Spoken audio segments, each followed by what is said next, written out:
Welcome everybody to What is Consciousness, hosted by the Oxford Psychedelic Society. We're really lucky to be joined by three incredible speakers today. Dr. Christof Koch, who's a neuroscientist, Dr. Bernardo Kastrup, who is trained as a scientist and is now a philosopher, and Rupert Spira, a spiritual teacher. Before we begin the event, I'll just say that OPS puts on all of our events for free. So we'd really appreciate if you could make a donation to us. Sebastian, our IT officer, will send a link momentarily. And so the format of the event is going to be a debate. We're going to have a 2-minute sort of opening statement from each of the speakers, followed by an opportunity for a rebuttal from each of them. Then I'll ask specific questions to each of the speakers before transitioning to more general topics. And then we'll leave about 30 minutes or so at the end for questions and answers involving the audience. Feel free to post your questions in the Zoom chat while the debate is taking place. Great. So now I'll introduce the three speakers, starting with Christof. So Christof is a scholar and scientist best known for his experiments and writings exploring the brain and consciousness. Trained as a physicist in Germany, he worked for 4 years at MIT before becoming a professor of biology and engineering at Caltech in Pasadena, one of the nation's most preeminent science schools. He spent 27 productive years in his ivory tower. In 2011, Paul Allen, the philanthropist and Microsoft co-founder, recruited him as chief scientist at the Allen Institute for Brain Science in Seattle, leading a massive 10-year effort in systems neuroscience. Subsequently, he became the president of the Allen Institute for Brain Science, overseeing the institute's growth to more than 300 scientists, engineers, and staff. At the beginning of the pandemic, he stepped down to focus on leading the MindScope program at the Allen Institute. Simultaneously, he became chief scientist of Elizabeth Koch's Tiny Blue Dot Foundation in Santa Monica, seeking to understand consciousness, its place in nature, and how this knowledge can benefit all of humanity. He's been the advisor of about 50 PhD graduate students and 60 postdoctoral fellows, the co-author of over 300 academic articles, cited more than 140,000 times. It's insane. And the sole author of 4 academic books with Oxford and MIT University Press on biophysics, cortex, and consciousness, and writes regularly for a variety of magazines, including Scientific American, Technology Review, and the Wall Street Journal, and speaks on many podcasts. Bernardo Kastrup is the executive director of Essentia Foundation. His work has been leading the modern renaissance of metaphysical idealism, the notion that reality is essentially mental. He has a PhD in philosophy, including ontology and philosophy of mind, and another PhD in computer engineering, including reconfigurable computing and artificial intelligence. As a scientist, Bernardo has worked for the European Organization for Nuclear Research at CERN and the Phillips Research Laboratories, where the Casimir effect of quantum field theory was discovered. Formulated in detail in many academic papers and books, his ideas have been featured on Scientific American, the Institute of Art and Ideas, the blog of the American Philosophical Association, and Big Think, among others. Bernardo's most recent book is The Idea of the World, a multidisciplinary argument for the mental nature of reality. For more information, please visit his website, bernardokastrup.com. And finally, last but certainly not least, Rupert Spira. From an early age, Rupert Spira was deeply interested in the nature of reality and the source of lasting peace and happiness. After spending 20 years immersed in the teachings of classical Advaita Vedanta, he met his teacher, Francis Lucille, who introduced him to the direct path approach, whereby one may recognize the source of peace and happiness in oneself. Rupert has written several books and holds regular meetings and retreats online, as well as in Europe and in the United States. He is also a noted potter, trained in the British Studio Pottery School with work in public and private collections. You can learn more at his website, rupertspira.com. Great. So without further ado, let's begin the debate. These will be 2-minute opening statements from each of the speakers. Let's start with Christof. Hi, thank you. Thank you, Ken. Yeah, I hold that for something to exist, that's what we're talking about after all, it has to exert causal power and be subject to causal power to make a difference or take a difference. This is really what's known as the Iliatic Principle and comes to us via Plato. This is implicitly or explicitly how existence is defined in physics or in other natural sciences. There are 2 types of power: external causal power, that's causal power of one system upon another, like Coulomb's law or gravitation law, and intrinsic causal power of a system of itself, that is the effect and cause of the current state of the system has on itself. And these two types of power are associated with existence for someone else, extrinsic existence. So gravity, the moon has extrinsic existence because it can exert causal power on me or on other things, which is a weak form of existence that depends on others. And what I would call absolute existence, which is really intrinsically existing for oneself. The system exists for itself. This, per the integrated information theory of consciousness, what consciousness is. It's a maximum of irreducible intrinsic cause-effect power, and ultimately it's the only thing that exists. So if you look at a galaxy or cathedral or a crowd of people, none of these have intrinsic existence. That is, they're not conscious. They don't exist for themselves. The galaxy doesn't exist for itself. The crowd doesn't exist for itself because they're reducible to smaller systems. Indeed, I mean, yeah, almost all artificial or natural, non-involved physical systems are simply sort of a form, from an ontological point of view, they're just dust. But they exist. Many organisms, in particular many animals, and of course all humans, have a large irreducible cause-effect structure. This is what experimentally we call the neural correlates of consciousness, and people are trying to find in humans and in other animals. These possess true existence, existing independently for themselves. And these systems are the ones that can perceive a cathedral or galaxy or anything else. That's my 2-minute piece on my ontology. Amazing. A lot there to dive deeper into. We'll address that in the questions afterwards. But Bernardo, please give your opening statement. Thanks, Ken. Well, given Christof's intro, I'm starting to wonder if we are going to have a lively debate because we may end up agreeing on a number of things. I am a non-romantic extreme reductionist. I think reductionism has proven its worth throughout the history of science and maybe the history of philosophy before that. I think we should reduce everything to one element, to one entity in our reduction basis, and any other alternative is only acceptable if we fail at trying to reduce everything to one thing. I'm a naturalist. I think nature unfolds the way it does because it is what it is. It unfolds spontaneously because of the intrinsic patterns and regularities of its behavior. It's not the outcome of premeditation or self-conscious, metacognitive, willful action by some overarching intellect.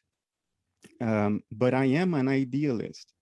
I think all that ultimately exists is mind, not my mind alone, not your mind alone. I don't deny the existence of an objective external world that we call the physical universe, but I think that external world, as it is in itself, is mental. It is constituted of transpersonal mental processes which present themselves to observation as what we call the physical universe. In other words, physicality is a cognitive representation of ours that is what it is because of evolutionary pressures. We need to represent our environment in a way that is conducive to survival and in a way that puts an upper limit to our internal entropy, so we don't dissolve into hot soup just because we looked at the world. And that's why there is this seeming translation between something that is essentially mental and objective and out there and what we call physicality. Physicality is a sort of dashboard of instruments. It's constituted of our measurements of a mental environment in which we are inserted and dissociated from as mental beings. And just to conclude this, just to sort of put my mark on the ground and stake my position, I think physicalism is incoherent, internally incoherent, in the sense that it contains internal contradictions and vastly empirically inadequate, based both on foundations of physics and the neuroscience of consciousness. And I think constitutive panpsychism is physically incoherent. It makes premises, assumptions, or postulates that contradict physics, and also empirically inadequate. Amazing. Rupert. So I would like to use my 2 minutes to respond to the title of this discussion, namely, what is consciousness? Ultimately, consciousness cannot be defined because to do so, I would suggest, is trying to define the whole in terms of its parts. But I will attempt at making a provisional definition of consciousness. I would suggest that consciousness is that whose activity appears to us as the physical universe that we experience on the outside and the mental world of thoughts and emotions that we experience on the inside. It is, consciousness is that within which everything appears, and it is that with which everything is known. So if you would like an analogy to illustrate this definition, I would consider what takes place at night when we have a dream. Imagine that you are in Oxford, you fall asleep, and you dream of the streets of Amsterdam. Your mind, asleep in Oxford, cannot know the dreamed world, that is the streets of Amsterdam, directly. In order to do so, the dreaming mind must overlook itself or forget itself and localize itself as an apparently separate subject of experience within its own dream, from whose perspective or through whose agency it perceives its own activity as the outside world, that is, the streets of Amsterdam. Now, I would, of course, when we wake up, we realize that what appeared from the localized perspective of the separate subject of experience on the streets of Amsterdam, from what seemed from that point of view to be an outside world made out of matter and an inside world made out of mind, is actually the activity of the single homogeneous reality of our own mind. And I would suggest that this is not just an analogy, an actual replica of what takes place at a larger scale, namely the scale of universal mind or consciousness, namely that consciousness is, as it were, dreaming or imagining the universe within itself. But it cannot perceive that universe directly because the infinite cannot know the finite directly. In order to do so, universal consciousness must localize itself within its own dream as an apparently separate subject of experience. That is, each of us. A finite mind localizes itself as a single subject of experience within its own dream. I would suggest universal consciousness localizes itself as numerous separate subjects of experience, that is, all sentient beings, from whose perspective it views its own activity as the universe as we know it. From the perspective of each of our finite minds, it appears that that universe exists outside of ourselves, that is, outside of mind, and the name we give to that substance is, of course, matter. When we, so to speak, wake up, we recognize that what appears from our limited perspectives to be mind on the inside and matter on the outside is, in fact, the activity of a seamless, infinite, and homogeneous reality whose nature is consciousness, or in traditional religious terms, spirit. Amazing. Thank you, Rupert. So I'll now give an opportunity for each of the speakers to respond. I can already tell there's going to be a lot of agreement between Bernardo and Rupert. And Christof's views are perhaps a bit further away as Christof is a physicalist. So Christof, why don't we start off with you? I don't. The main question I had to Bernardo, you said you're a non-romantic reductionist. What do you mean by that? So I, of course, as you know, call myself a romantic reductionist. It was a friendly jab at you, Christof. Okay, that's fine.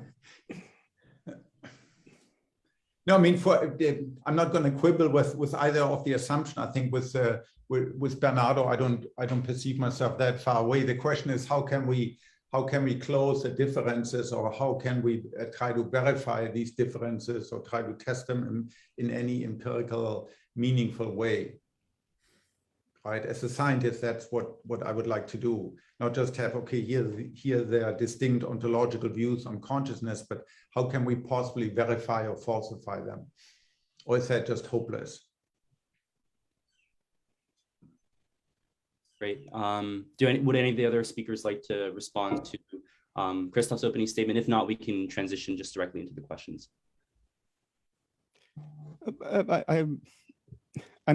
I welcome the degree of alignment that there seems to be amongst the three speakers. I agree with Christof entirely and unreservedly when he says experience is the only thing that has standalone existence. I think he used the terms exists in itself.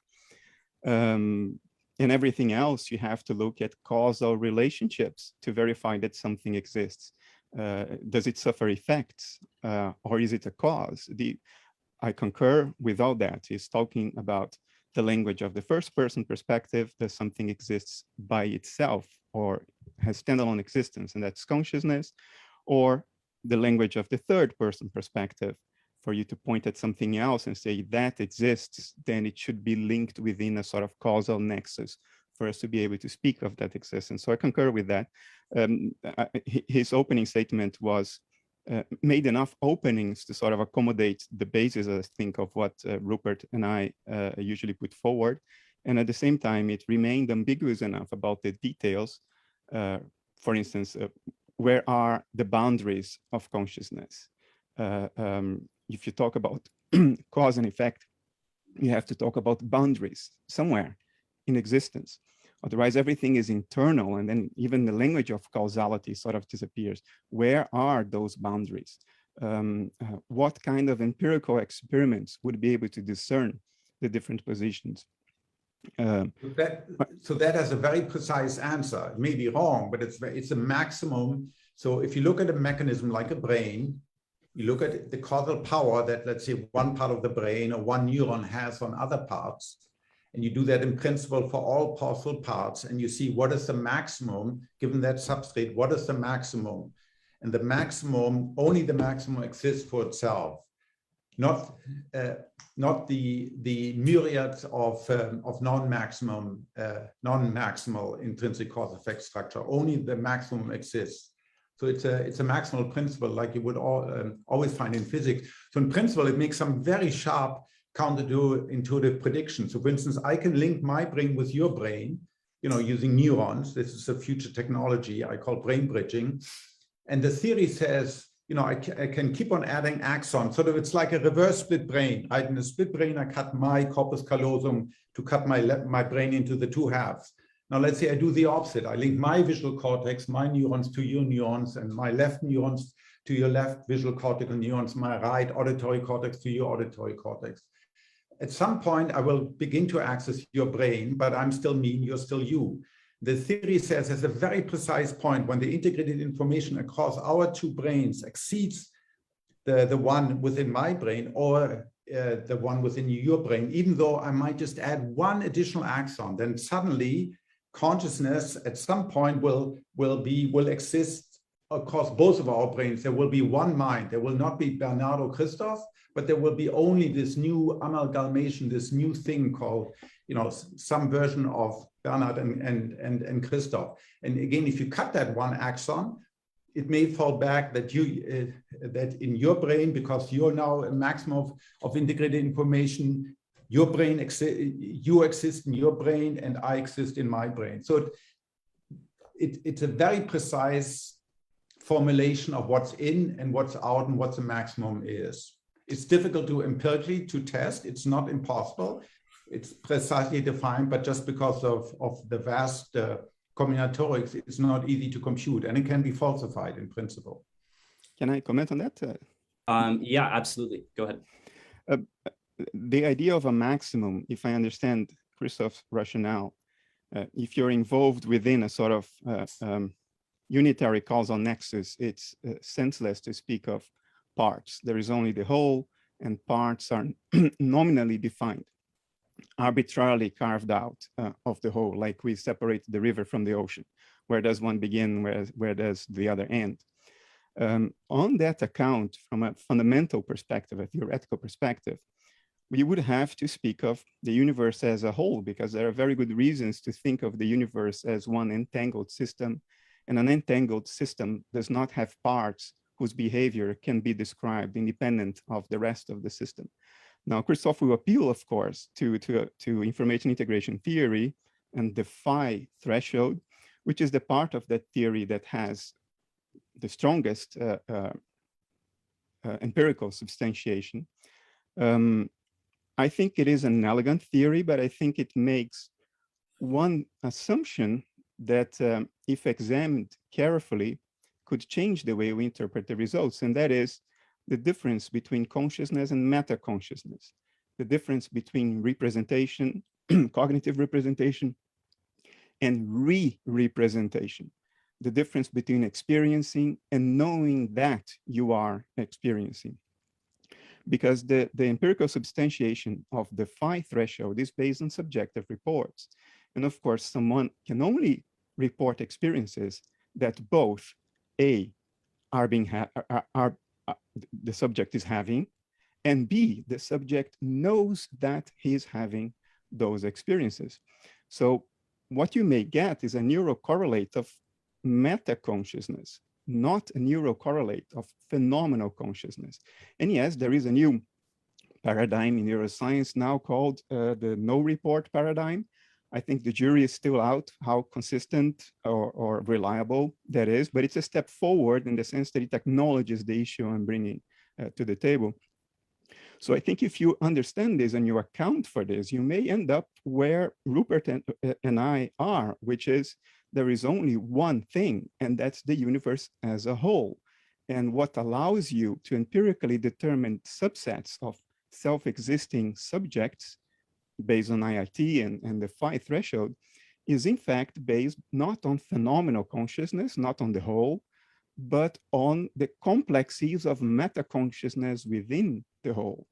And of course, meta-consciousness does not suffer from the hard problem of consciousness. The hard problem of consciousness is about phenomenal consciousness, not higher level mental functions. Great. Well, I guess I would say that in IIT, there isn't any meta-consciousness. There's either consciousness, which could include consciousness of self, but doesn't have to, right? There are many times in my life when I have no consciousness of self, but I'm highly conscious, or things are not conscious. There isn't a meta-consciousness. Rightly or wrongly, that's what IIT describes. Before we get too deep into the weeds on consciousness and meta consciousness, there's been a lot of jargon that's been thrown around so far. So we've mentioned phi, we've mentioned integrated information, we've mentioned the maximally irreducible cause-effect power. So Christof, maybe you can walk us a bit more slowly through the core tenets of IIT, which you think is the leading and best theory of consciousness out there. So what exactly is integrated information when you say that it's maximally irreducible cause-effect power? Try to walk us through that. What do each of those words mean? Yeah, I mean, I don't want to give a lecture, on IIT, but But I mean, very briefly, it starts out with experience. So the starting point of the theory is not the brain. So what I used to do, let's put it that way, with Francis Crick, for instance, we hypothesized famously that 40 hertz gamma oscillations is a correlate of consciousness. And that's the way I think about it today. That's like taking a brain and sort of trying to squeeze the juice of consciousness out of it, right? You point at 40 hertz, or you point at layer 5, or you point at the claustrum, or at some particular neurotransmitter or gene or layer or part of the brain. Empirically, that might be right, but that doesn't really explain anything. So you have to start with phenomenology. You have to start, the way anyone experience feels. And so IIT starts with, you can think of them 5 transcendental properties of consciousness that exists. for itself intrinsically. That's the most important one. It is structured, it's highly differentiated, it's integrated, and it's definite. It's only one, it has borders. Certain things are out, most things are out, and certain things are in my consciousness. And then using this sort of Iliatic principle of what exists is causal power, it sort of says, okay, how do you define causal power? It has a particular mathematical definition of causal power. And now it just looks at systems that have causal power upon themselves, because that's ultimately per IT what consciousness is. The ability to, for my current state to be influenced by my past state and to be pregnant sort of with the possibility of future states. The larger this ability is, like in a brain that's highly complex, a myriad. Given my current state, there are myriads of states the current state of my brain could have derived from, and there's a possible future myriad of states I can transition to. And then it looks at all possible combinations, because as Bernardo said, there's this problem of the whole, what constitutes the whole. So it looks at all possible subset, let's say within a brain, or within a computer, within any other structure, and tries to define sort of in a coherent way, what is the system that is a whole, that has definite boundaries. It can't be everything, because once you become larger and larger, then the internal connection becomes weaker and weaker. It's like a big empire that grows. And at some point you can see, historically we know empires sort of coalesce into sub-empires because the center doesn't hold anymore. So typically for any existing network topology, like a random connectivity in visual cortex or random access connectivity in prefrontal cortex, there's a maximum. And then theory says this is the physical substrate of consciousness. And you can unfold, using this mathematics, you can unfold the intrinsic causal power. And the claim is that the phenomenology of whatever I'm experiencing, whether it's space that's extended or time that flows, or an psilocybin, the world becomes highly meaningful. Every aspect of my phenomenology maps one-to-one onto this intrinsic causal structure with nothing left over on either side. So the theory, the claim is quite radical, says this is what consciousness is. It's the unfolded intrinsic causal structure. You can quantify it using a single number called phi. So this is the number that Bernardo alluded to. So it's not measured in bits. It's nothing to do with Shannon information, because it doesn't get sent from somewhere to somewhere else. It's a number that's either 0, and then the system, strictly speaking, doesn't exist for itself. It's reducible to parts, subparts. The larger the number, the more positive, the more irreducible the system is, the more it exists for itself, the more conscious it is. And so now the challenge is, an empirical challenge is, for instance, right now that we're dealing with, building actually a conscious meter that will actually approximate in real brains, like the brain of a patient in a vegetative state, or of a patient in a minimal conscious state, that will actually crudely try to estimate that measure to see, is this patient who's impaired and unable to signal, is that patient actually conscious? Is the patient actually there? And so in principle, you can assign to every system, whether it's an amoeba or a mouse or fly or butterfly or whatever your favorite animal or person is, you can assign a number that tells you sort of the quantity of consciousness, the irreducibility of that system. So there are a lot of ideas in there, but one thing that you mentioned at the end is that at the end, through IIT, you basically get this number, which is a measure of the amount of consciousness that a person has. And clearly, right, you can say that somebody who is awake is more conscious than somebody who is in a vegetative state or in a coma. But in many other cases, it might not make sense to say that one entity has more consciousness than another, right? Like, what does it mean for example, a frog to have more consciousness than a fruit fly? It's highly meaningful. Yeah. You can even compare within a species or across species. It's a number of distinction, phenomenological and distinction you can make. Look, we even know this in our own lifetime, right? We're children. We don't know yet about, let's say, drinking alcohol. We don't know about the distinction about drugs. We haven't experienced sex. We haven't experienced romantic love, right? As we experience all of these things, as we grow older, pass through puberty, become adolescents and adults, you know, the conscious repertoire, the repertoire of conscious states that I experience enlarges. Psychedelics definitely enlarges once more. When I become an art connoisseur, I can again consciously begin to make more and more distinction that I wasn't able to make before I knew that art. And then at the end of life, it can shrink again, you know, with Alzheimer or with other dementia. So it can vary during the day as we go to sleep and wake up. It can vary across a lifetime. It can certainly vary across individuals, and it can certainly vary across species in a way that one could think about how to measure empirically.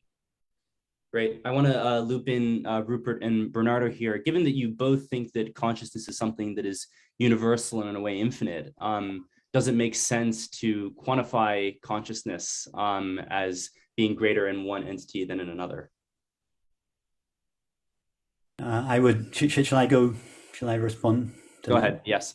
No, I would suggest that it doesn't make sense to do so. I would suggest that there is no increase or decrease in consciousness. I think the mistake is to believe that it is we as a person who have consciousness, as if consciousness were an attribute of a person, that a person has a certain degree of consciousness, and that degree of consciousness varies as it goes through different states or as it goes through different stages of life. And by the same token that an animal, a dog, an amoeba, a flea has a different degree of consciousness than we as human beings have. I think this is back to front. It is not we as a person, or indeed any other animal or creature that has consciousness. It is consciousness that has human experience. And what I think, Christof, you were referring to was the expansion of the content of consciousness as we grow from being an infant to a child to a teenager and to an adult. Indeed, the content of our consciousness does expand and grow, but the content of consciousness tells us nothing about the nature of consciousness. The content of consciousness is, of course, limited, but this does not suggest or imply that consciousness itself is limited. And if we stay strictly with the experience, with the evidence of experience, with our own experience, we do experience the limited content of consciousness. All our thoughts, images, feelings, sensations, and so on are limited. But if we make an investigation of the essential nature of our own minds, namely consciousness, we find no limit there. Now, when I say we find no limit there, I don't mean to suggest that we are one thing and we have the ability of studying consciousness. No, only consciousness is conscious. Only awareness is aware. In other words, only consciousness has any knowledge about itself. And if consciousness turns the light of its knowing, the light of its attention away from its content towards itself, I would suggest it finds no limit there. I want to touch on something really interesting you said there, Rupert, which is that consciousness has human experience.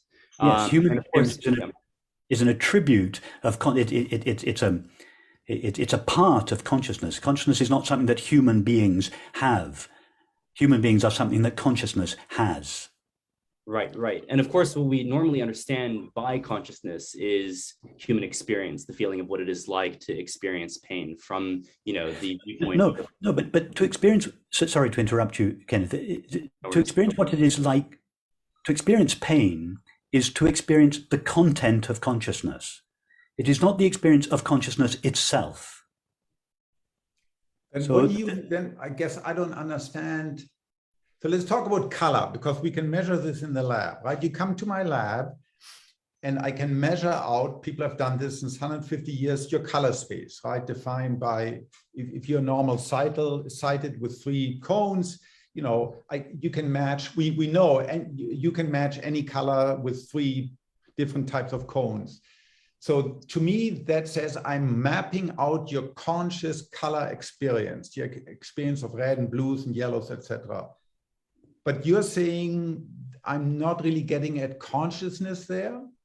Yes, the experience of color is the content. It's an experience in consciousness, made of consciousness, known by consciousness. But the experience of color is not itself the experience of consciousness.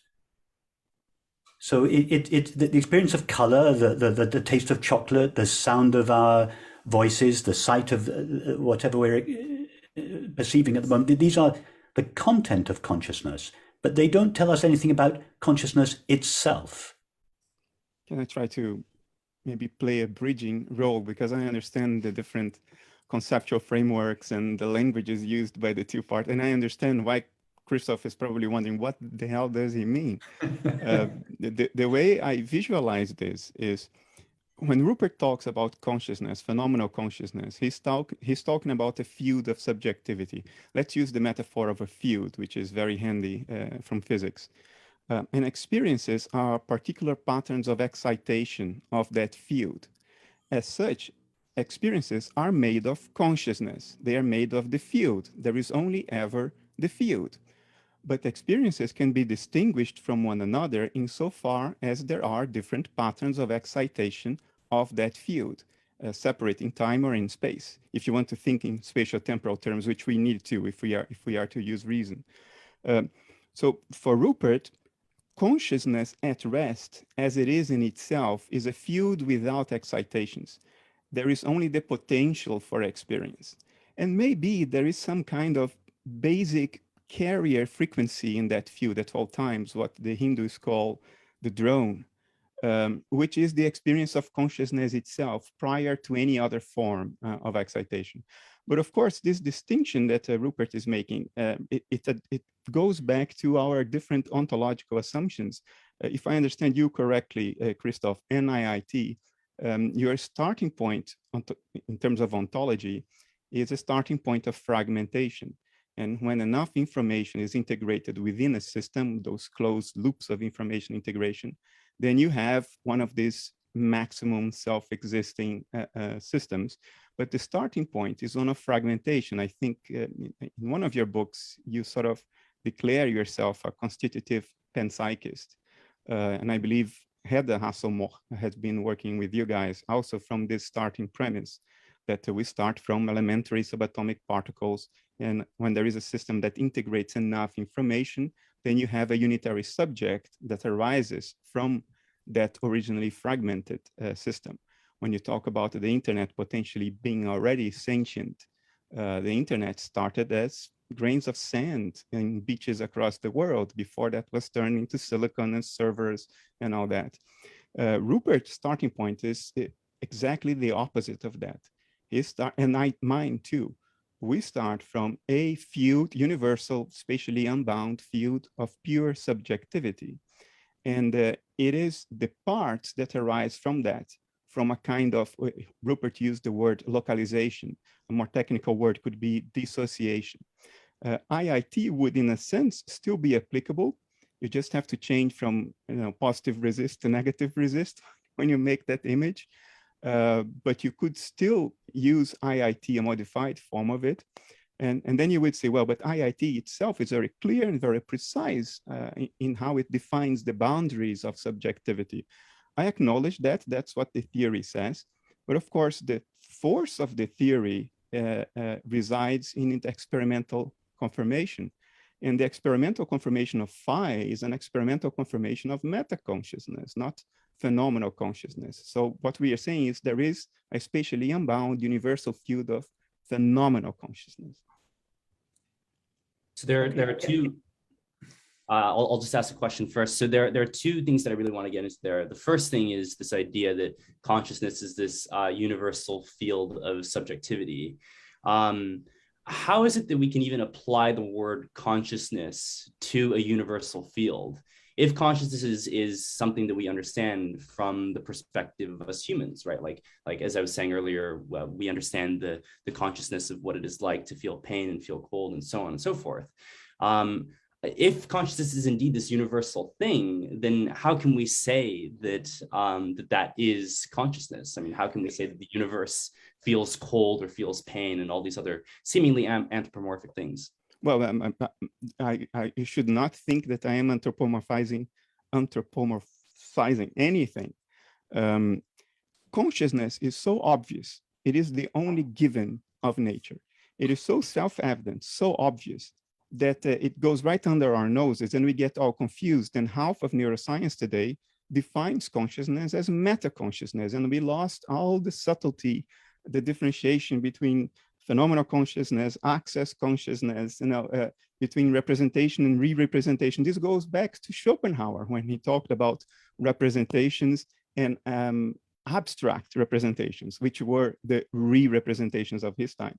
So we make a mess in language, which we should combat. But in combating that mess and trying to be precise about what we mean by consciousness, we end up with all kinds of what a friend of mine calls Pinocchio theories, straw man theories, in which people solve the problem of consciousness by redefining it. And I like to make a joke about it. And I say, for me, I define consciousness as the involuntary wiggling of my left big toe.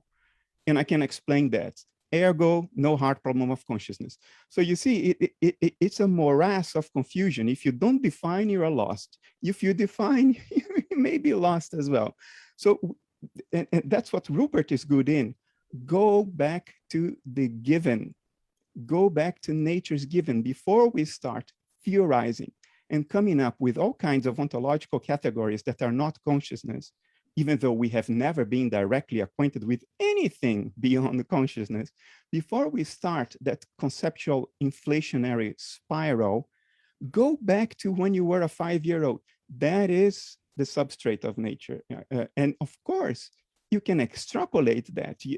We are not saying that the consciousness of the universe is my individual consciousness, but it is of the same kind. It is the same kind of existent, the same kind of ontological entity, just extrapolated beyond me. We extrapolate the earth beyond the horizon, but beyond the horizon, it's just more earth. So let's extrapolate consciousness beyond the individual boundaries and acknowledge that there is an objective universe out there, but out there is more of the kind of stuff that I am personally acquainted with, not in all its specific qualities, but in the sense that it is qualitative in nature. So can I say something? I don't think there's certainly within IT, there is no meta consciousness. I don't like this sort of these definitions, as you said, this sort of explosion of definition. It's only consciousness. There isn't access, there isn't phenomenon, there's only one consciousness.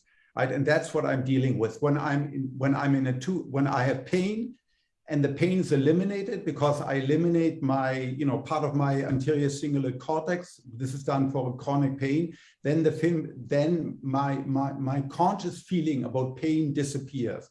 That doesn't have to be meta. I don't have to involve myself or the sense of self. When you have a near-death experience, when you take 5-MeO DMT and you take a heroic dose and you completely die, there's no more sense of self. There's no author, there's no memory, there's no world, there's no space, there's no time, yet you're highly conscious. That's what I'm talking about, basic level consciousness, not meta consciousness. I acknowledge. That is what IT describes, what IT seeks to describe.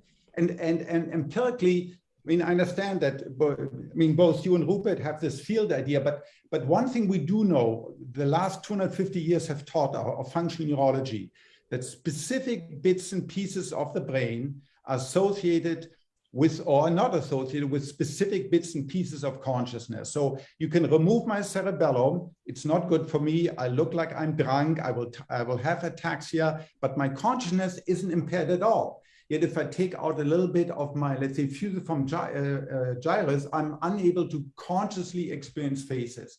So to me, that tells us that there's a sort of this direct correlation between certain content of consciousness and the underlying brain. Can I comment quickly on that?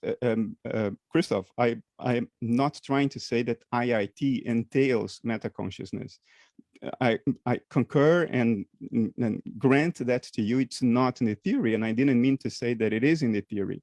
My point was, the theory is only as good as its experimental confirmation. And by design, what is experimentally confirmed is a meta-conscious capacity, not phenomenal consciousness, because the experimental confirmation is based on subjective report. And the subject can only report not only what it experiences, but what it knows it experiences. And there can be dissociations between consciousness and meta-consciousness. There is a well-known paper by Jonathan Schooler, 2002, in which he experimentally established that. So my point is, it's not the theory that has meta-consciousness, but the experimental confirmation of the theory by construction pulls meta-consciousness in and conflates that with consciousness. Now, regarding the correlation between qualitative experience and areas of the brain, I'm totally with you, far from me from denying that. But the ontological interpretation of that is different. I don't think that parts of the brain generate certain experiences or combine elementary subjectivities a la panpsychism to create combined higher level qualities. I think what the brain and the rest of the body is a cognitive representation in the mind of an observer of the contents of another mind across a dissociative boundary. And of course, if the body and the brain are the images of mental activity, of course, it correlates with particular types of mental activity. The image of a phenomenon correlates with the phenomenon. So of course, seeing faces will correlate with certain areas of the brain, because those areas of the brain are what seeing faces look like when observed from across a dissociative boundary and represented in the mind of another observer. So all of neuroscience— Who's the other observer? The neuroscientist. Unless I can look at my own brain, my brain is a cognitive representation in the mind of another observer of my mental activity. In other words, my brain is what my mental activity looks like under a brain scanner, or to be technical, across a dissociative boundary. Yeah, I would say from an external point of view. Yeah, that's fine. Yeah, I grant you that. But consciousness is, to me, so my brain has to be able to generate consciousness for itself. I don't need you, or I don't need an fMRI person to look at my brain scan to tell me that I'm seeing faces, right? I know. I'm looking at your face right now, but I can consciously experience it, right? But you use the word again, my brain has to generate consciousness. I don't think it generates anything in the same way that flames don't generate combustion. Flames are what combustion looks like when observed. I think my brain is what my dissociated mental activity looks like when observed from the outside, from the exterior, as you said. And you will get all the same correlations as you get under the generation hypothesis, but without the hard problem of consciousness and without certain empirical issues like psychedelics or meditation or other things that correlate an enormous increase in the richness and complexity of experience with vast reductions of brain activity. And I know you try to make sense of that different ways since 2012. We can have a whole debate about that. But the point is, the paradigm is not the brain generates consciousness, but the paradigm that we are coming from, I and Rupert, is the brain is what certain localized mental activity looks like when observed from the outside and represented in the mind of an external observer. So why not the liver? Why doesn't the liver too? Exactly. The liver, my toe, and my big toe, and my wait, but in Turkey, I know you can lose your liver and you might die within a day or two, but your consciousness isn't affected. Yeah. So the key to understanding this is, and there is no hard problem involved. It's not even difficult. You have to leverage two other concepts of psychiatry. One is dissociation, and the other one is meta-consciousness. You may be experiencing things without knowing that you are experiencing it. And there may be experiences going on that correspond to your body, that look like parts of your body, but you are dissociated from them. You do not have an associative link towards them. You're saying my liver could be conscious, but I don't know about it. I don't think your liver is conscious. I think your liver is the image of certain conscious processes that your ego is dissociated from, and or you are not able to re-represent and therefore meta-cognize. And there is some anecdotal evidence about this. I have a friend, a liver pathologist, who just discovered the biggest organ in the human body a couple of years ago. He'll probably win a Nobel Prize some of these days. But as a pathologist, he has been involved in liver transplants. He's a liver pathologist. And I think I can say this publicly, even though he's a public figure. I think he will confirm that. And he told to me that there is a lot of anecdotal evidence that transplant recipients of a new liver have subtle alterations in their conscious inner life, consistent with the experiences of the donor. Now, there is no prospective study of this under all scientific conditions. This is anecdotal. I'm granting that to you up front. It's currently anecdotal, but it is suggestive, especially when observed by people who are not idiots. Christof, can I ask you a question? Sure. Are you aware? Yes. Yeah. Okay. I guess. What do you mean? I mean, coming from you. Just. Are you aware? Are you having the experience of being aware now? I'm conscious. Okay. To what experience do you refer in order to answer yes to that question? Well, in this case, I query my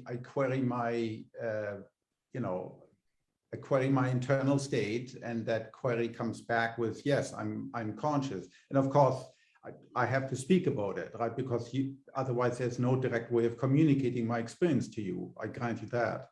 Yeah. So I would suggest that when we hear the question, "Are you aware?" we pause. If I were to ask you, for instance, "Are you thinking?" You would direct your attention towards your thoughts, and you would answer, "Yes, I'm thinking." If I were to ask you, "Are you experiencing the soles of your feet?" you would direct your attention towards the soles of your feet. You'd say, "Yes, I'm experiencing the soles of my feet." When I ask the question, "Are you aware?" I would suggest you don't direct your attention to your thoughts, to your sensations, your perceptions. You direct your attention to the fact of being aware. Now, what is it that is aware of the fact of being aware? Well, obviously, only that which is aware can be aware of being aware, or indeed anything else. So at that moment, I would suggest that awareness ceases directing its attention towards the objective content of experience, and as it were, comes back to itself and knows itself. Now, can you describe the nature of that experience?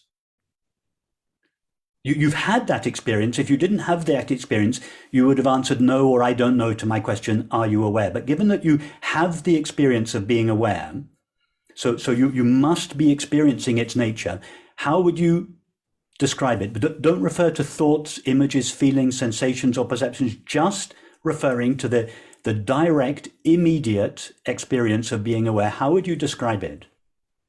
Feeling of being alive. I mean, I know when because I don't have this feeling, presumably, where you to direct it when I'm in a deep sleep, because there isn't anything it is like to be Christof in a deep sleep. Is that what you mean? No, there's no experience of thoughts and perceptions in deep sleep. But there is, I would suggest that consciousness remains wide awake in deep sleep.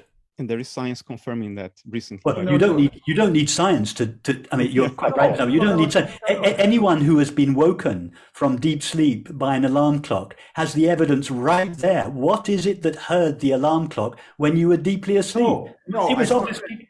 No, look, I did, because I've done these experiments. If you wake up people randomly at times, right, and you do this with respect to the EEG state, you ask, what did anything go through your mind just before you woke up, and what went through your mind? Some subset of people will say, I came from nowhere to suddenly be. I'm not anywhere. I'm literally not present, and then suddenly I'm there. This is what the experience of most people is like. It's perfectly reasonable. There's an unconscious, alarm in your head that monitors, and once the level of sound or other disturbances goes above a threshold, it wakes you up. You don't need How could it there must be something that hears the alarm. Unconscious, yeah, there's an unconscious mechanism that goes for my ears that can be tuned to particular frequency. Let's say if you have a baby or a young dog, you become much more attentive to that. It's an unconscious mechanism that gives rise to a signal that then prods the part of the brain that's a substrate of consciousness to sort of quote wake up, and then suddenly you come from nowhere and suddenly you're here. This is my experience. This is. Yeah, but I would suggest the reason that you have the experience of being nowhere in deep sleep is because there is no thought or perception to localize you at a particular place or a particular time.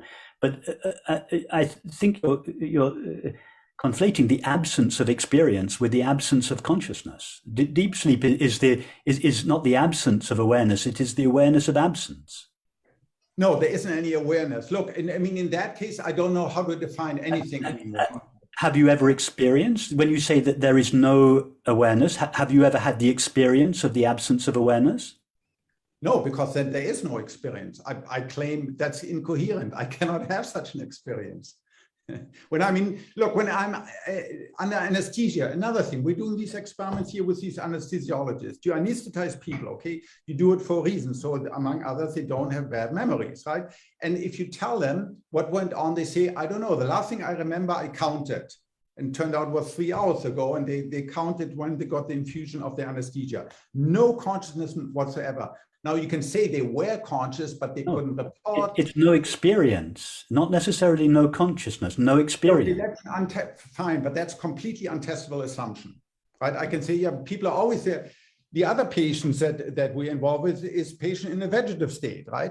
These people are severely disabled as far as we can tell. In particular, if you're in a coma, then it's unambiguous. There's no evidence that anyone is home.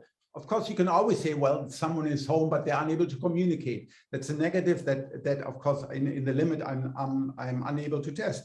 Far more reasonable is the assumption the neural mechanism that support consciousness in this patient have been disabled because of their accident or stroke, whatever, and they're simply not conscious.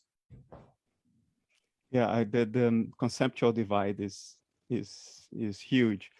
Yeah, but it's important. We have to, because otherwise, ultimately, if we want to make progress, we have to do experiments, right, with people and patients and neurotypical and animals. And so we have to agree on some sort of way to assess whether there's consciousness there or not. Yeah, but you are assessing reportability. I mean, I sympathize with, I agree with Rupert, but I sympathize with your exasperation, because there is a big part of me that if I listen to Rupert with that part of me, I go like, but what is this difference he's making between consciousness and experience? In the meantime, after all these years, I know better than to try to bridge the gap conceptually. It's something you have, well, anyway, but going back to experiments, Christof, you alluded to the experiments you run about waking people up at random times. There is this paper by Jennifer Vint and Tore Nielsen and Evan Thompson, Trends in Cognitive Sciences, October 17, 2016, about dreamless experiences during sleep, in which they did exactly that. They woke people up at random times in the middle of the night and asked them, were you experiencing something? And it turns out that there are at least 3 different types of sleep experience that do not correlate with dreams, given the EEG reading. So they would wake people up at random times, but not during REM, not right when the EEG was showing dreams. So right, one of those types is experiences of non-self, which is contradictory. How can you experience without having a self? What, of course, what they mean is an individual self. Sleep thinking is another one. Subliminal perceptions were another one. There is evidence for subliminal perceptions during narcosis, during anesthesia, medical anesthesia. Many of the states of unconsciousness, as we used to call them, we now have to reclassify them as states of unresponsiveness. Pilots who suffer G-lock during centrifugal training report memorable dreams. And I quote these 2 words from the paper from 1990. People who pass out due to anoxia because of partial strangulation or hyperventilation, they report psychedelic trips during the time when they were unresponsive. So it's very, very difficult to experimentally, categorically say there was no experience at any one time. The best you can say is no experience is remembered.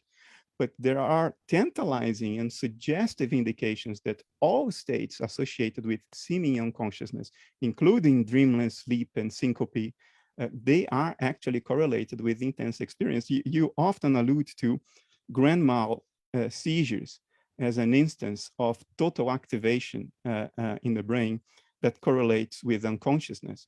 I would say that correlates with unresponsiveness and the inability to form memory pathways, but it's very difficult, very, very difficult empirically to say categorically there has been no experience.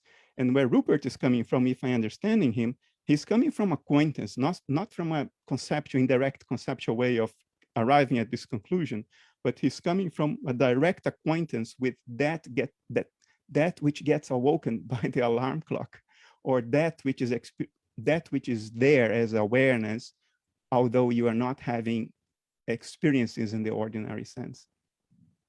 Right, it's a very good point. One has to sharply distinguish between unresponsiveness and loss of consciousness. And I also agree with you, it's not always easy. Yes, it is also true, apropos the Wind paper, it's now well known. So early on, there was this very simple, based on the original paper in 1953, association, REM sleep always conscious, non-REM sleep always unconscious. That turns out not to be true. So as you mentioned, in 30% of the cases, even in a deep conventional classified by nice delta waves deep sleep, people can still have still report phenomenal experiences, although they tend to be less elaborate. They don't tend to be those complex dreams when you are being chased. Those tend to be more in the REM period. I agree. But the point is there, people do report sometimes. So when you wake them up, 70% of the time in non-REM, they report nothing. They do as far as they can tell. Now, you can always say, I don't know, right? But 70% of people will report, or 70% of the trial people will report there was nothing. And 30% of the time, yeah, they have a phase or a vague feeling, or they have, feeling, as you call it, of non-self. But that doesn't mean we should throw the baby out with the bathwater and now say anything goes. Anytime there's a body, there's consciousness. Because no, I'm not saying that. And the evidence doesn't really support that. Yeah, I am certainly not a member of the anything goes team, but I think the possibility needs to be recognized that there may never be true unconsciousness, because it is a theoretically relevant possibility, because you may close the doors on certain hypotheses based on the notion that consciousness disappears, while that does not actually have a solid empirical basis. Look, if you go in the clinic and you see a patient, right, flatline EEG, right, that as far as we can tell, 150 years of experience tells us there's nothing going on in that patient. Isoelectric EEG is nothing. Now you can always say, well, yeah, how do I know there isn't some neuron that doesn't fire somewhat? I don't know, but all the clinical evidence, of thousands of people, of doctors tells you that there isn't any. So there are certain cases when we're very, very sure that there is no conscious. Now, can I prove it logically? No, but most things can't be proven logically. I can just give you lots and lots and lots and lots of clinical evidence. And perhaps sorry. Go ahead. But it's a case of, if your theory states that there are only white swans, one black swan is enough to refute it. I know all of that. But the black swan, I mean, given all the variability on the clinic and the tens of thousands of patients that are in these states, right?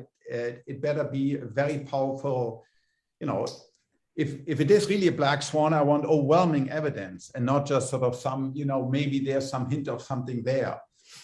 I'm hesitating getting to more of the data because it will get into polemical areas. I would just mention one thing, and you will refute that, and I will not counter it. I will let it go. But Ping van Lommel, 2001, 18% of patients with cardiac arrest and no blood circulation report having experiences during the time of cardiac arrest. And that's suggestive, because would the other 82% be really unconscious, or they just couldn't remember. Because who hasn't had the experience of waking up in the morning and knowing, oh, I just had an intense dream. 5 seconds later, you remember you dreamed, but you no longer remember the dream. And by the time you stand on your feet, you no longer remember that you even dreamed. There are states of consciousness that are very, very counter to the formation of memory pathways. Sleep, and another paper by Wind, 2007, correlating sleep with vastly reduced metacognition or metaconsciousness. The ability to form memory pathways seems to be highly correlated with metaconsciousness. So in states in which it's not there, it's very, very hard to say you were unconscious as opposed to you were conscious, but you just don't remember. That's why you need additional electrical activity. So for instance, in these patients, when they really, what I would like to, what has to be present if they were actually conscious, there has to be, we know what the signature of conscious activity is in the brain, right? It's high frequency gamma desynchronous activity in cortex. So if these patients claim they had an experience during a flat line when the EEG was literally flat, isoelectric, yes, and all the evidence to me suggests they weren't conscious. What they did when they woke up, we know this, when the brain reboots, you can do it. You can, as you mentioned, syncope, right? When people faint, when they wake up, they have sometimes very intense ideation, or when people are strangled, etc. But those are all post factum. They are when the brain wakes up, comes through you, it boots up, then there are all sorts of experiences. But while the brain is isoelectric, there is no activity, there is no conscious present. Because otherwise it would be magic. Otherwise there would be sort of consciousness without there being an active physical substrate. I don't know how that goes. It's magic if you think the brain is the generator of consciousness as opposed to the image of a particular state of consciousness. But since you questioned the time, I'm tempted to go there, although I know that we will open the door for hours of debate. But the advent of neuroimaging has allowed us to pin down reports of experience time-wise with certain measurements of brain activity. And we know that there are cases of trance, brain damage, or psychedelics in which vast increases in the richness and intensity of experience correlate with significant decreases in brain activity. And these things are accurately time-stamped. I totally grant you that. So that's fMRI, that's in selected area, like the precuneus and dorsal frontal lateral. Yes, when you take psychedelics or when you do mindfulness meditation, it's a hallmark of loss of self. We know this. If those areas are reduced in activity, you lose the sense of self, or you have a reduced sense of self, and that correlates with the physiological activity. But brain-wise, I can assure you there's lots of activity going on in these brains. I've seen some of the data. Sure. It's not that those brains sort of go isoelectric and then they have these experiences. There's always activity going on in cortex. Without cortex, you're simply not there. Sure. Totally there with you. All right, so maybe we should leave it there. As much as I would love to let you guys continue having this back and forth, I do have to step in as moderator and say that we are running out of time. It is 9:12 and we've had about an hour of very lively discussion. And I did promise that we would have at least 20 minutes for Q&A, ideally 30. So let's transition into questions from the audience. I'll start with a question from Andres Gomez Emilson, who incidentally has also spoken to OPS in the past. He has a question about psychedelics. Christof talked about 5-MeO-DMT, Bernardo about the drone, and Rupert about deep sleep awareness. Are these the same thing in a way, consciousness without an object? And because he mentioned 5-MeO-DMT, I'm realizing this question is not really that similar to his, but I'll ask it anyway. What do you guys think that psychedelics can tell us about consciousness in general? Any of the speakers, feel free to go ahead. Okay, I'll give it a go. Let me start with a disclaimer. I think psychedelic gnosis is extremely unreliable. When people come back and say, you know what, this felt more real than real. I was in the Pleiades and I talked to aliens and they are very worried about the state of the planet. They are going to intervene. My first reaction is, be very careful with this kind of thing, because the mind's number one directive, the prime directive of the mind, is to deceive itself. And it's deceiving itself all the way along. And its favorite trick is to deceive itself through skepticism. So that's my disclaimer. Having said that, I am not going to deny what psychedelics have done for me. But the way I took something out of the psychedelic experience is in a sense the opposite of what most people do. A psychedelic experience feels more real than real, I grant that. And yet, obviously, I never left my bed. If someone would be next to me watching me trip, that person would confirm that you were there all the time. You didn't go to the Pleiades. And yet the Pleiades felt more real than real. So what do I make of that? What I make of that is the following. If this feels real right now, and it felt more real than real then and there, when I'm sure it was just something of mind, some story mind was playing to itself, it makes me question the right now. It makes me question the notion that the right now is a mind within a non-mental environment, because the psychedelic experience shows that the mind is perfectly capable of creating coherent, incredibly real, refined, sophisticated structures and narratives that completely overwhelm our sense of reality. If the mind is capable of doing that, it may be doing that right now, which doesn't deny the existence of an objective world, doesn't deny the fact that nature behaves according to certain patterns and regularities that we can study and even make accurate predictions on the basis of. In other words, the laws of nature doesn't deny any of that. What it shows is that all of that can be unfolding in mind. And for that, that sort of direct acquaintance with the power of the mind to create reality, for that, I'm grateful to psychedelics, yeah. I guess I could add, I agree with the 2 points that Bernardo said about one has to be careful how to interpret psychedelic experiences.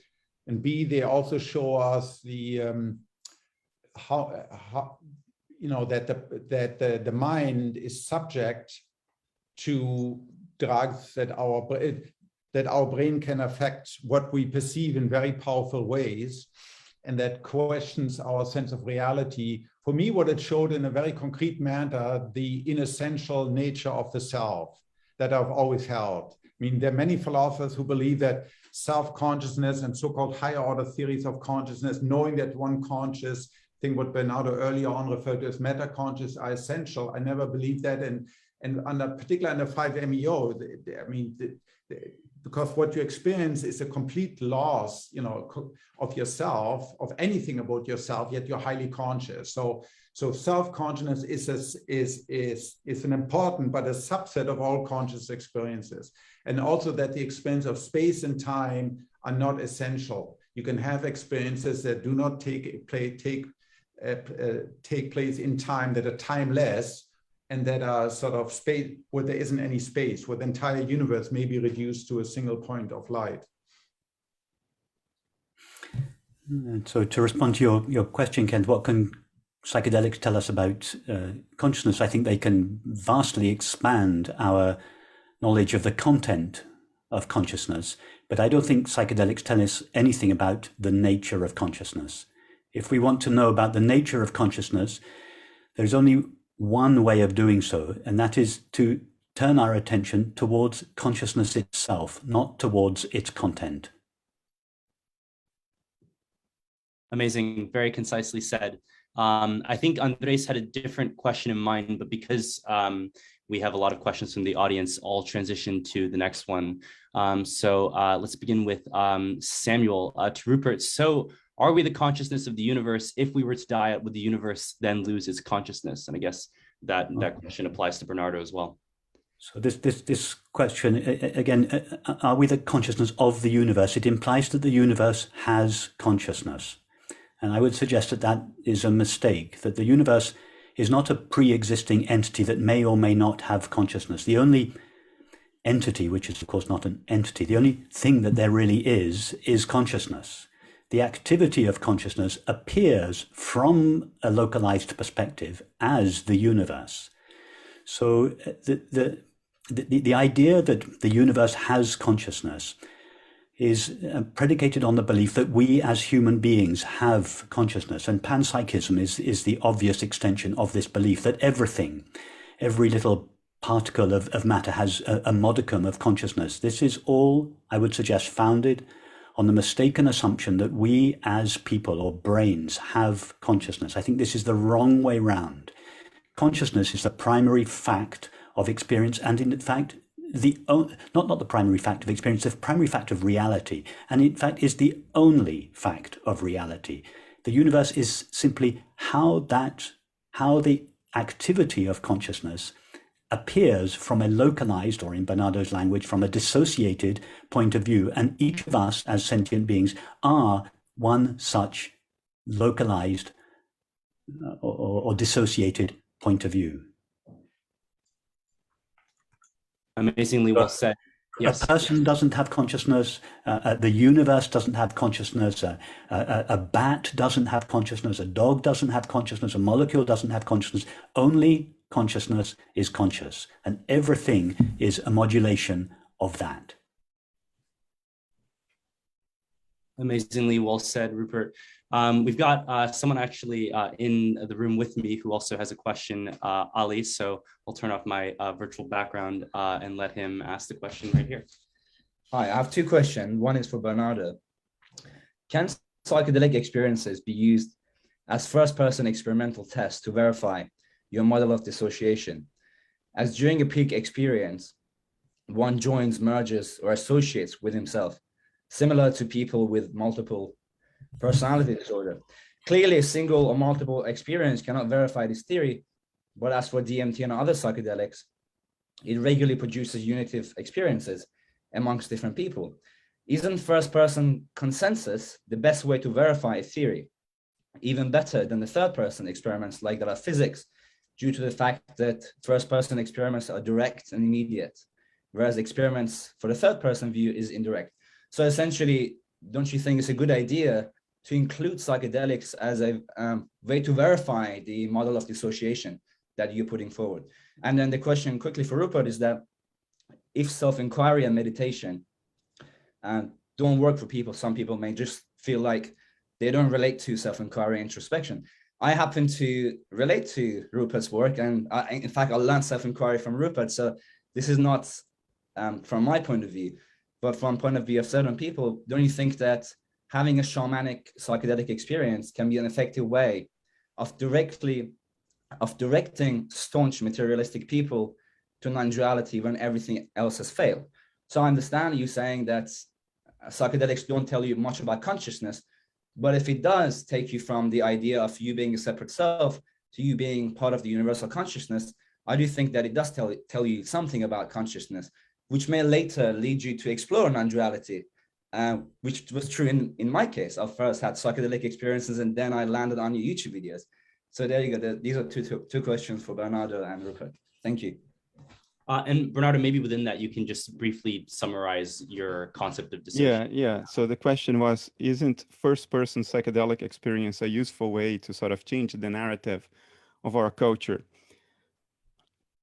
I think it's very important for anybody who studies the mind to be acquainted with the mind. And when it comes to analytic philosophy of mind today, it is astonishing how little sophistication there is on the part of many analytic philosophers regarding what the mind does, how it behaves, its layers of nuance, its mechanisms of self-deception. People sort of exteriorize a concept, they call it the mind, and they go ahead and study that as if it were the mind, but they have no idea what they're talking about. So first-person experience is very important.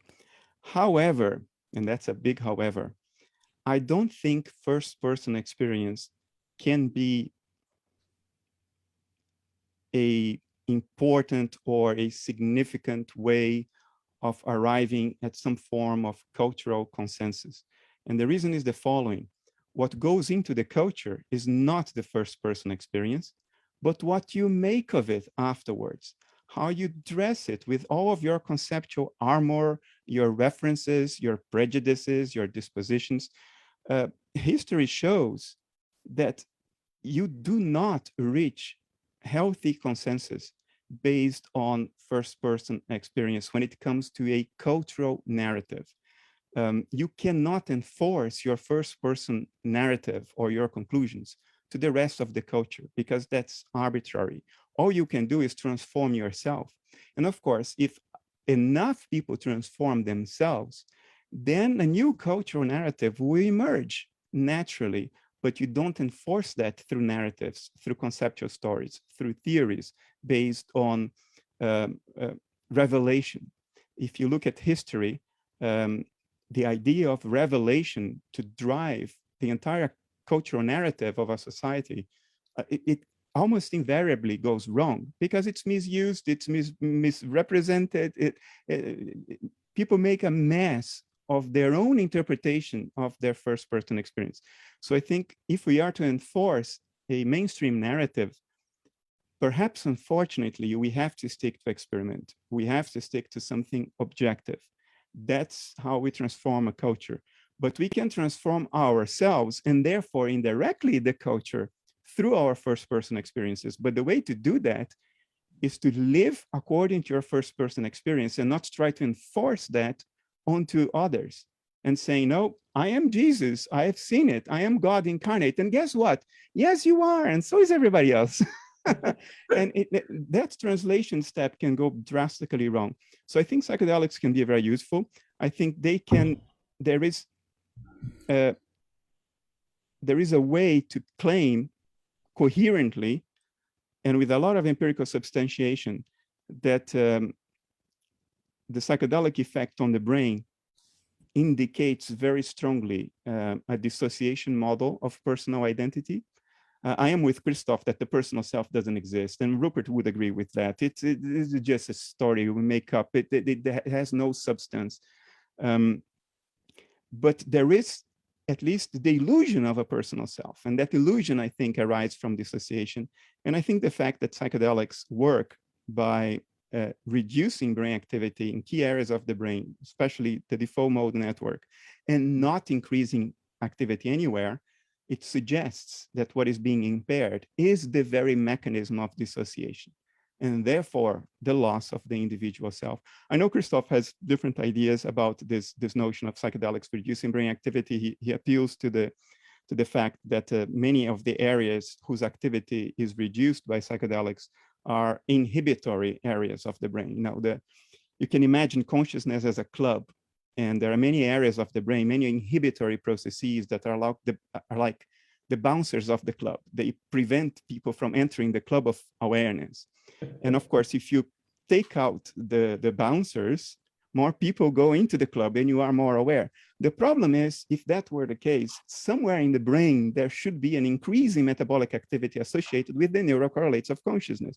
We should see the people entering the club of consciousness somewhere, but not even that is seen because there are only reductions, no increases anywhere.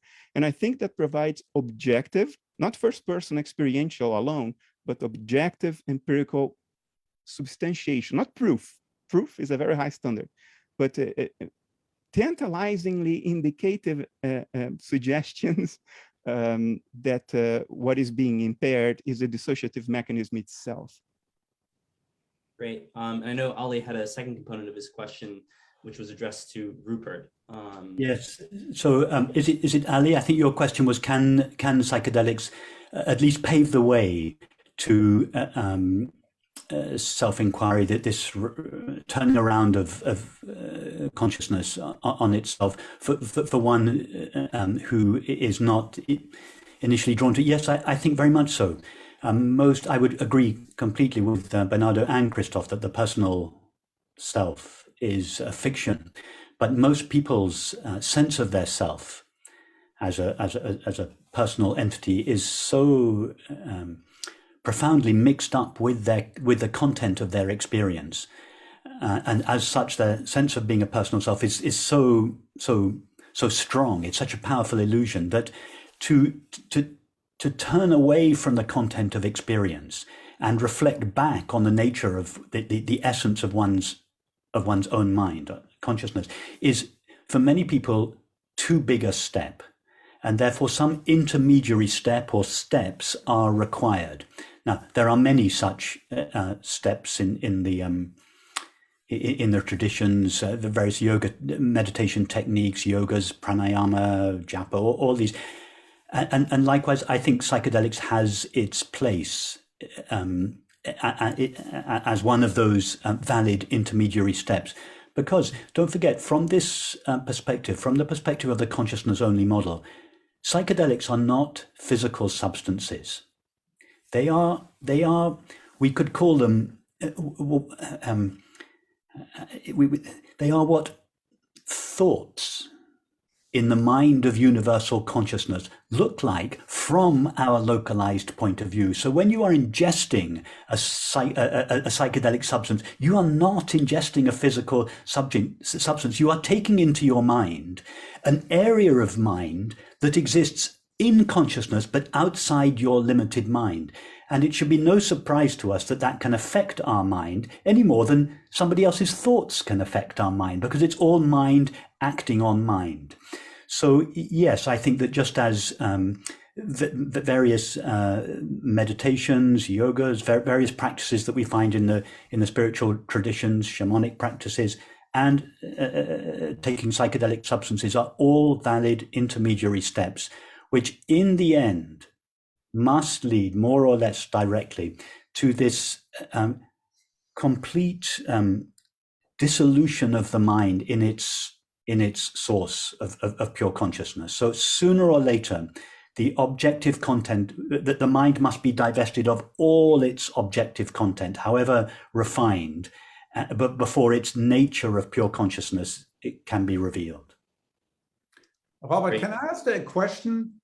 You seem to imply, so we study the response of human cells that we get from neurosurgery to psychedelics. And there's no question that if you add psilocybin or psilocin to the slice, the brain slice that comes from a human patient, it goes to specific parts of neurons where they have these serotonin 1A, 2A, and 2C receptors and binds and leads to a physical change. Right, so there's a physical change going on in the brain when I'm imbuing, some of these substances. Are you denying that, or are you saying that's irrelevant?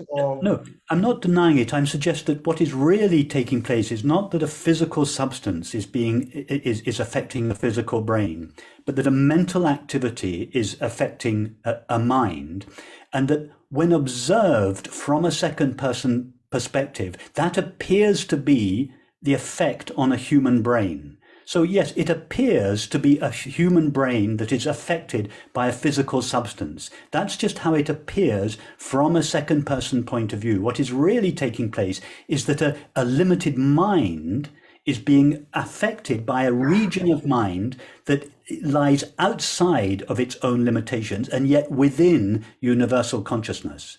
I guess when you say it appears to, it sounds like, well, in reality, it doesn't do it. It's sort of fake. Exactly. That's what I am suggesting. I'm suggesting that in reality, there is no such physical stuff as matter. Matter is just what the activity of mind looks like from a localized perspective. So yes, I am talking about how things are in reality as opposed to how they appear to human perception.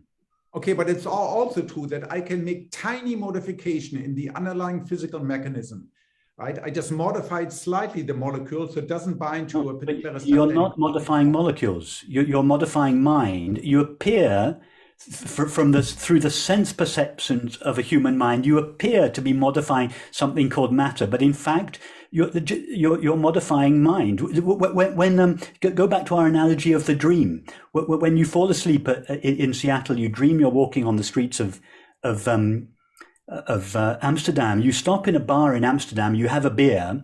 Your brain is affected. You could go and have a brain scan, and the molecules of your brain would appear to be affected. When you wake up in your bed in Seattle, you realize, no, there were no brain molecules there. Brain molecules were just what the activity of my dreaming mind, how it appeared from the perspective, from a localized perspective within the dream. Can I give it a try? I think this is the only thing I can do. I can just manipulate mechanisms, right? I can, for any experiment in physics and biology and psychology, all I can do, I can manipulate and observe, right? So here I manipulate, I add a little bit of this, or I add a little bit of that, or I change the receptor in this way, and I observe the effect on mine. Yeah. And I can see particular substances have particular very compelling effects on the mind, while other substances that look similar but are not quite the same don't. So I need some mechanism to understand while these mechanisms work on the mind, but the other ones don't. Can I give it a quick try? Rupert or I, we certainly don't deny that which we colloquially call matter and stuff, because that would be denying an experience that we all have. It would be just silly. What we deny is the philosophical interpretation or the philosophical definition of what that experience is supposed to be, namely something that is not mental. That experience corresponds to a state of affairs outside mind that is not mental and which somehow modulates my mentation, creating an internal representation of it. So we don't deny pills, we don't deny a surgeon's scalpel slicing through a cortex. None of that is denied. We also don't deny the effect of that. You put a bullet in my head right now, something very, very big and dramatic is going to change in my conscious inner life. If I drink beer, that very physical substance called alcohol will cause a change in my inner experience. What we deny is the statement that all of this corresponds to a certain state of affairs outside mind in general, not only my mind, but outside all minds. So the idea is that matter, all matter, whether it be my body or the matter in the beer or the matter in a pill or in a surgeon's scalpel, all matter is what mental processes look like when observed from across a dissociative boundary. Therefore, it shouldn't be surprising that the surgeon's scalpel has an effect on my mental inner life. For the same reason that my thoughts impact our emotions, my emotions, and the other way around, the surgeon's scalpel, which is what a certain transpersonal mental process looks like, when it impinges on my dissociative boundary, it causes a change in my conscious inner life. Experiences have causes and effects on other experiences. And the surgeon's scalpel, the beer or the pill, it's just the cognitive representation of a transpersonal mental process out there, which has very real mental effects. So psychedelics have effects. So the specific molecular configuration of dimethyltryptamine, of psilocin, you can look at that as the image of a certain seminal pattern of mentation. And if you design that molecule in a certain way, then you are designing a certain content of mind in just the right way that when it locks up into the rest of your mind, it causes a significant effect. Well, okay, but the way, for example, Compass, right? I heard early on that Compass chairman was interviewed there at the Oxford Psychedelics Club. The way they optimize their psychedelic is primarily by manipulating the molecular structure of the individual molecules, right? There's a very concrete understanding. You know, there's a molecule, it fits inside the gauge. It might involve quantum mechanics or not, whatever. But there's a very concise physical understanding of what leads these cells to respond the way they do. Now, you're saying that's all true, but has to be reformulated all within a mental model. Now, reinterpreted. Look, it's all true, and it's not surprising at all. Idealism is not a dualism, it is a monism. Look, there is a very intricate pattern in which the measurements of the instruments on an instrument panel of an airplane interlock. If you look at the horizon and how it fits with airspeed and the attitude of the plane and the position of the control surfaces, it's all intricately connected. And if you pay attention to that, you will fly in your plane safely only by looking at the instrument panels. It's called flying by instruments.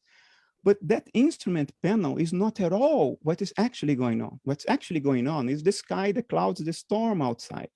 But you are given an accurate, appropriate representation of all that you can manipulate by changing the control surfaces of the plane, and you can predict and you can make theoretical models of, which all work very fine. And yet what you're ultimately dealing with is what's happening outside, not the representation thereof on the instrument panel. So in the analogy, when you're manipulating molecules, the molecule is part of your instrument panel, your cognitive representation of transpersonal mental processes, which appear to you in the form of molecules. And of course, there is a bijective function associating these two domains. One is the representation of the other. So by manipulating one, you're actually, in fact, manipulating the other. And the one that you think you're manipulating is the image of your manipulation of the other. When you change the control surfaces of an airplane, you're manipulating the air outside, but that translates into a certain position of the horizon, a certain airspeed. And for all practical purposes, you can forget that there is a storm and a sky outside. You only look at the instruments, because evolution has given us an instrument panel that is effective. We've survived for quite a long time. That instrument panel conveys accurate, appropriate information for us. The mistake is when we say, but there is only the instrument panel. There is no sky outside. There is no storm outside. Then you open the doors to nonsense, the hard problem of consciousness, all kinds of internal contradictions. But for practical purposes, you can forget about all this. You don't need to be a philosopher to design a proper psychedelic or to be a good doctor. I once again have to step in as moderator and say that we have to carry on with the rest of the event. It is already 9:40, and did mention this event would end at 9:30.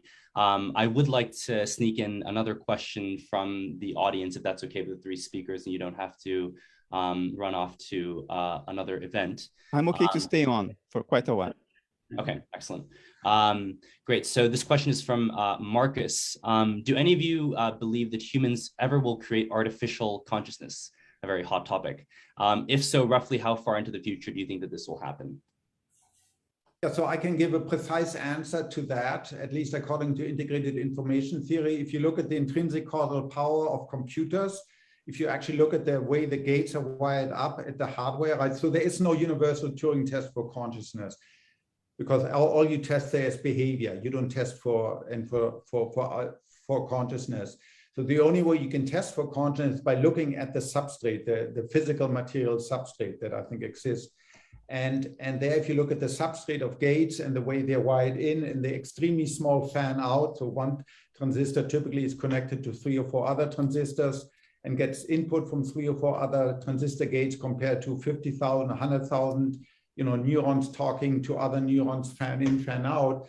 The consciousness you can get on a digital simulation that's not what consciousness, its causal power is minuscule. And furthermore, no matter what you simulate, whether on this computer you're doing tax return or you're simulating the human brain, a la Henry Markram, it doesn't matter. Its consciousness is always extremely limited. So you're not going to get consciousness on conventional machines. Now you can ask Alexa, right? If you have Alexa there or Siri, you can ask her, is she conscious? And she'll tell you, but of course that's all fake. That's all just behavior. If you wanted to get human level or sort of approximate human level consciousness, you have to build neuromorphic computers. You have to build computers, that have sort of the same brain architectures, which people of course are trying, that have the same brain architectures as we have. Great. Rupert and Bernardo, do you guys? I'll respond briefly to the question. Is it possible to create artificial consciousness? I think the question is predicated on the idea that human beings have consciousness, and therefore could we possibly consider designing a computer that, like human beings, have consciousness? Again, as I've said a couple of times already, I think this is we've got it completely upside down, back to front. Human beings don't have consciousness. Consciousness is the only reality there is. So asking the question, is it possible for a computer to generate consciousness? It's like saying, would it ever be possible to film a movie which created the screen on which it appears? It's an absurd question. The very consciousness that is trying to be created is the stuff out of which the computer that is trying to create consciousness is made. It's an absurd question. Rupert already gave the perfect answer. I'll add something to that, but first let me say I subscribe to everything Rupert said. Usually what people mean by creating consciousness has an extra layer of subtlety. What they mean is, can we create private individual conscious inner life associated with an object in the way that our private individual conscious inner life seems to be associated with our body. In my terminology and in my view of things, you can translate this question in a more accurate way by saying, is it possible to create artificial dissociation in the underlying field of subjectivity that spans all nature? I don't see any fundamental reason why that shouldn't be possible. But if we do that, what we will have is a metabolizing organism made of carbon atoms like the rest of life. In other words, creating individual consciousness boils down to abiogenesis, creating life from non-life. I don't think an artificially conscious individual will be made of silicon. Look, when it comes to consciousness, we sort of give up on all of our intuitions of plausibility because consciousness is an internal contradiction of the physicalist paradigm that reigns in our culture. If I tell you, no, actually, I don't need to tell you, it's possible. It is possible to simulate kidney function on my computer accurately down to the molecular level detail. But that doesn't mean that my computer will pee on my desk. A simulation of the phenomenon, simulation of patterns of information transfer in a brain, a human brain, a simulation of that is not the thing simulated. In the same way that a simulation of kidney function on my silicon computer is not a kidney producing urine. So a simulation will not be on my desk. So why do we think that if we create a computer that simulates or emulates all of the patterns of information transfer in a human brain, that computer will suddenly develop conscious in their life? We are abstracting everything that is of significance, namely the medium. Everything we know about consciousness, individual consciousness, tells us that it correlates with life, with metabolism, not with silicon computers. Look, I can claim some authority in that because it has been my life designing computers and creating chips and finding ways to manufacture chips more efficiently. Everything a computer does, in principle, can be done with pipes, water, and valves. It would be the size of a planet, but ultimately a computer, what it does is just having water flow around different pipes according to the configuration of certain valves. That will never correlate with the individual conscious in their life. Why should it? It's completely different than metabolism. And metabolism is what dissociated individual conscious in their life looks like, as far as observation can tell us. It's just that somehow we abandon our intuitions of plausibility when it comes to consciousness because we don't know what it is. It's an internal contradiction of physicalism. Bernardo, nonetheless, we have to be confronted. We have to be ready in 20, 30, 40 years from now to be confronted universally by powerful, ubiquitous, intelligent agent. There'll be companion for the elder. There'll be sex bots, etc. Watch Black Mirror and all of that. And so it is a big challenge that I'm concerned about long-term for our culture because of this powerful sense of anthropomorphization, right? We anthropomorphize, it's innate, it's universal, it's evolved in us. So of course we'll assume once this creature, particularly once people make him with big cute eyes, right? And they look cute, of course we'll assume it behaves in a sentient way, so we will impute sentience and consciousness. And that's going to be a challenge for our culture, whether we like it or not. I totally agree with you. They will not be conscious, but we'll act like if they're conscious with lots of unintended consequences for us. Yeah, I agree with that as well. I think you make a good point. So just to clarify, when I talk about artificial consciousness and I deny it, I am not denying artificial intelligence. Intelligence is a measurable property, can be measured from the outside. Artificial intelligence exists today, and I think we will achieve a level of what's called general artificial intelligence, indistinguishable from human intelligence at some point. I don't think it will have private conscious inner life insofar as it's made of silicon, but we will anthropomorphize it, we will project on it. We already project on stones.